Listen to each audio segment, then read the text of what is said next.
تو لوکل کو ہم نے دیکھا تھا کہ وہ اپنے گھروں سے اپنے جو لوکل ان کے پاس جو بندوقیں تھے اس سے AK-47 ہو یا AK-53 ہو یا دیگر کوئی بھی ہو تو ان سے فائر کر کے وہ ڈرون کو ہٹ کرتے تھے. تو کل بھی ہم نے دیکھا کہ ایرانین لوگ وہ پرانے زمانے کی بندوقوں کے ساتھ یا AK-47 کے ساتھ وہ یہ بلیک ہاکس ہیلی کاپٹر کے اوپر اور یا جو A-10 ایئر کرافٹ ہے اس کے اوپر فائر کرتے تھے. آلدو وہاں سے تو یہ بچنے میں کامیاب ہو گئے اور یہ US جیٹ جو A-10 ایئر کرافٹ ہے یہ ابنائے ہرمس کے راؤنڈ اباؤٹ جو ہے وہ انہوں نے اپنی بڑا لو رکھا اس کو اپنے فلائٹ کو اور بڑا گھومے پھرے انہوں نے سرچ آپریشن کیا اور ابنائے ہرمس کے round about Iranian air defence system نے اس کو مار گرایا.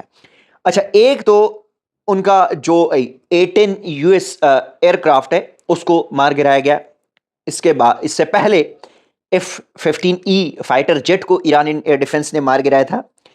پھر یہ جو A-10 کے ساتھ جو 2 بلیک ہاکس ہیلی کاپٹر گھوم رہے تھے اور ریسکیو آپریشن میں مصروف تھے انہی دونوں بلیک ہاکس ہیلی کاپٹر کو مار گرایا. اس کے ساتھ ساتھ ایران نے کویت میں ایک الیکٹریسٹی اور ایک پانی کے جو ڈی سیلینیشن پلانٹ تھا اس کو نشانہ بنایا. UAE میں ابوظہبی میں جو ہبشان گیس فیسلٹیز تھی ان کو پلانٹ کو ہٹ کیا اور کویت میں ایک کھڑے بیس کے اوپر جو اٹیک کیا تھا اور اس میں امریکہ کے CH-47F چینوک ہیلی کاپٹر کی فوٹیجز ایران نے وائرل کر دی اس کو بھی نشانہ بنایا گیا. اس کے ساتھ ساتھ اسرائیل کے شہر نگیو میں جو علاقہ ہے وہاں پہ انہوں نے ایک انڈسٹریل فیکٹری تھی اور وہ بھی ہٹ کیا. اب یہ تھوڑا فگر جو آ رہا ہے اور اس کے ساتھ ساؤتھ کوریا اور فرانس دو پہلے وہ ممالک تھے یورپی یونین کا کر لے یا ویسٹ کے کر لے جن کی اسٹریٹ آف ہرمز سے ان کی جو ویسلز تھے ان کے جو جہاز تھے ان کو گزرنے کی اجازت بھی مل گئی.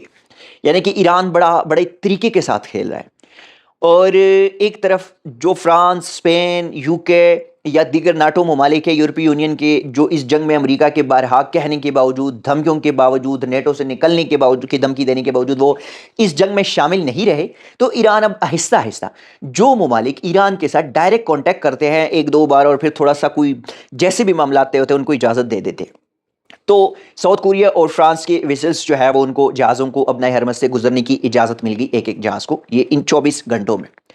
دوسری جانب جو امریکہ کی یہ جو فگر میں نے جو لسٹ بتائی کہ یہ چیزیں 24 گھنٹوں میں ایران مار گرا چکے ہیں اس سے اندازہ لگا لے کہ ایران کا ایئر ڈیفنس سسٹم برباد نہیں ہے تباہ نہیں ہے.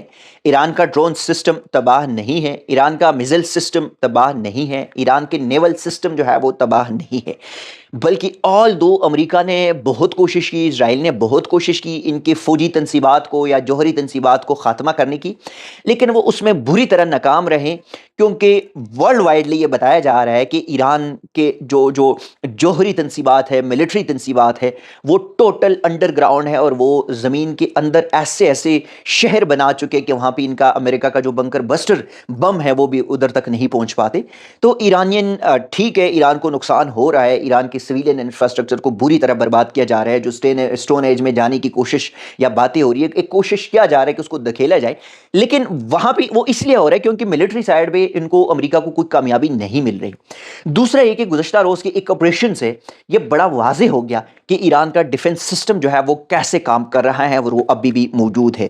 اور اس میں ایک اور انٹرسٹنگ بات ہے کچھ دن پہلے ایک چائنیز ایک بندہ ہے سویلین ہے اس نے ایک ویڈیو جو ہے وہ بنائی اور اس ویڈیو میں آلدو ان کی ٹوٹل جو کومنٹری ہے وہ کومنٹری چائنیز میں ہے لیکن اس کے جو سب ٹائٹلز ہے وہ ورژن میں ہے وہ فارسی میں ہے. اب وہ اس میں بتا رہا ہے کہ کیسے ایران جو ہے وہ جو اسٹیلتھ طیارہ ہے ایڈوانس F-35 US کے اس کو کیسے نشانہ بنایا جا سکتا ہے. تو وہ پورا اپنا موبائل سے وہ ویڈیو میں پورا ایک ویڈیو کے ذریعے ان کو پوری ٹیکنالوجی کا اور پوری چیزوں کو بتاتے ہیں اور پھر اس کے بعد ایران کا ایئر ڈیفنس سسٹم اچانک یوں فعال ہو جاتا ہے کہ وہ اب تک 2 F-35 گرا چکے ہیں. F-15 جو ہے وہ تقریباً 2 گرا چکے ہیں بلکہ 2 ایران کے اندر اور 3 کویت کے اندر گرا چکے ہیں. US A-10 گرا چکے ہیں بلیک ہاکس گرا چکے ہیں یہ چینوک جو ہے اس کو مار چکے ہیں. اس کے ساتھ ساتھ جو ابراہم لنکن یا دوسرے جو ان کے بحری بیڑے ہیں ان کو نشانہ بنایا جا چکا ہے، جیرالڈ فور ہو یا کوئی بھی اور ہو. تو اب تک ایران گراؤنڈ ریالٹیز پہ یا جو جنگ ہے اس میں برتری حاصل کرتا نظر آ رہا ہے اور امریکہ کی شکست سامنے ہے. لیکن جو ان کی سپریم پاور کی وجہ سے یا سپر پاور کی وجہ سے وہ ان چیزوں کو ایکسیپٹ نہیں کر رہے اور ان کی ابھی بھی کوشش ہے کہ دباؤ ڈالا جائے. تو ایران اب تک جو ہے وہ وننگ موڈ میں ہے. ناظرین، یہ تھے آج کے اپڈیٹس جو ہم نے آپ کے ساتھ شیئر کیا. اپنا فیڈ بیک ضرور دیجیے گا اجازت. اللہ حافظ.